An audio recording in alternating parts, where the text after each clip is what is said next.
Kā izveidot sistēmā jaunu ģimenes kapavietu. Viens variants, protams, ir schematiski atrast šo konkrēto vietu kapos.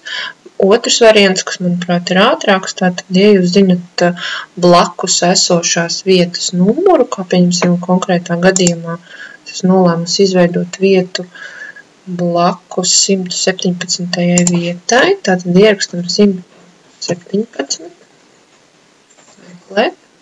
Esmu nolēmus vietu izveidot blakus pirmā sektora 117. vietai, viņš arī piedāvā otrajā sektorā, bet ņemam šo. Aiztaisot ar krustiņu ciet, šo mums atrod konkrēto vietu, tātad šeit es esmu ieplānojis, piemēram, izveidot jaunu ģimenes kapavietu. Tas ir pirmais variants. Otrs variants, kā atrast šo konkrēto pleķīti visā kapsētā, ir, piemēram, zināt, ka šajā vietā, blakus vietā, ir apglabāta kāda konkrēta persona un sameklēt viņu caur abadītajiem, caur vārdu uz vārdu.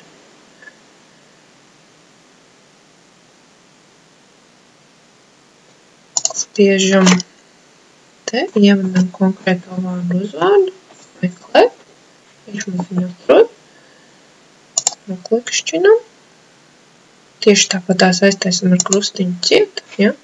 Un mēs atrodam atkal šo pašu konkrēto vietu. Tātad ir divi varianti, vai nu meklēt blakus esošo vietu pēc numura kapavietas vai pēc konkrētām bedītām. Tad, kad mēs šo vietu konkrēto esam atraduši, tad paņemam šo zaļo krustiņu. Zem zaļā krustiņa ir visas iespējas, ko mēs paši varam pievienot kapsētā. Tātad ceļi, soli, miskastes, ja, bet konkrēti šajā gadījumā mēs izvēlamies divvietīgu kapavietu. Viņš mums sagatavo šādu te formu.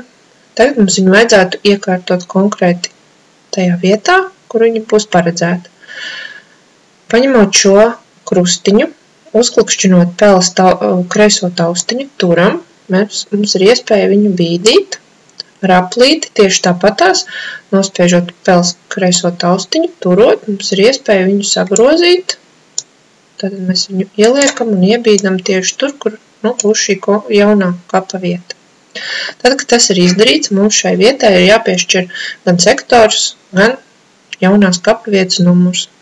Nospiežot zaļo ķeksīti, izvēlamies sektoru, šajā gadījumā būs pirmais sektors, rindas nenorādam un vietas numuru, tātad, ja viņš tiek novietots blakus 117. kapa vietai, pievieno numuru liksim 118.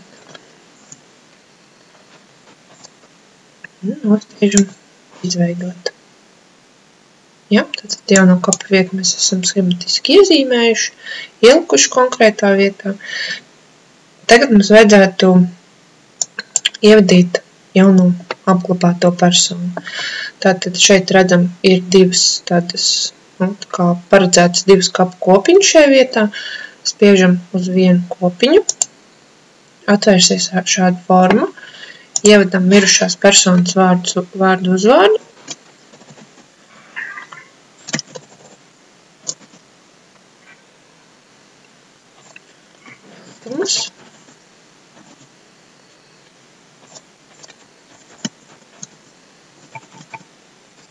Šeit mums ir iespēja personai ierakstīt arī oriģinālu valodu, rakstot latviešu burtiem. Ja, rakstot ar oriģinālu valodā paredzētiem burtiem. Spiežam saglabāt. Principā jaunu apedīto mēs esam ievadījuši. Vēl ir iespēja šai konkrētai personai pievienot papildus informāciju, tātad uzspiežam uz konkrētas kapu kopiņas, uzvārdu, nospiežot podziņu labot, mums atveras tāda paplašinātā forma, kur tad mums ir iespēja, teiksim tā, ievadīt papildus informāciju, piemēram, no miršanas apliecības, kur var norādīt gan mirušā personas kodus, apliecības numurus, ja. Ja šī konkrētā persona ir urna, mums ir iespēja šeit ielikt ķeksīt, ka tā ir urna. Braucam līdz lejai, saglabājam. Ja, un schematiski arī šai vietiņai tiks attēlota tāda atzīme, ka konkrētā persona ir apglabāta kā urna.